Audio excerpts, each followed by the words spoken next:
Road బాగున్నా బాగోకపోయినా సరే హైవేల మీదన టోల్ అయితే కట్టక తప్పట్లేదు. చాలా వరకు బాగుంటాయి, బాగోని ప్రదేశాలు కూడా ఉంటాయి. సాధారణంగా మనం ముంబై రూట్లో చూస్తే కనుక చాలా దారుణాతి దారుణంగా ఉంటాయి. ముంబై కానీ ఉత్తర భారతదేశంలో చాలా దరిద్రంగా ఉంటుంటాయి రోడ్లు.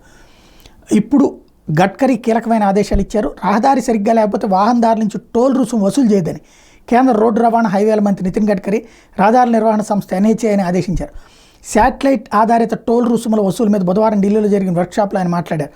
రోడ్ల మీద ప్రయాణించే వాహనదారులకు నాణ్యమైన సేవలు అందించలేనప్పుడు టోల్ ఛార్జీ వసూలు చేయొద్దన్నారు. గుంతలో బురదతో నిండిన రోడ్లపై కూడా టోల్ వసూలు చేస్తే జనం నుంచి వ్యతిరేకత వస్తుందని చెప్పారు. ప్రస్తుత ఆర్థిక సంవత్సరంలో 5,000 కిలోమీటర్ల మేర రహదారుల మీద ఉపగ్రహ ఆధారిత టోల్ వ్యవస్థను ఏర్పాటు చేయాలని కేంద్ర ప్రభుత్వం నిర్ణయించింది. అంటే మనం టోల్ గేట్ దగ్గర ఆగక్కలేదు, డైరెక్ట్గా డబ్బులు కట్ అయిపోతుండే మన అకౌంట్లో. దానికి సంబంధించి నిర్ణయం, ఉద్దేశం బాగుంది. కాకపోతే ఎవరు చెప్తారు అక్కడ బాగాలేదని? మనం చెప్పగలం, మనం డ్రైవ్ దాని మీద వెళ్తుంటాం కాబట్టి. కానీ వసూలు చేసేవాడు ఎందుకు ఆపుతాడు?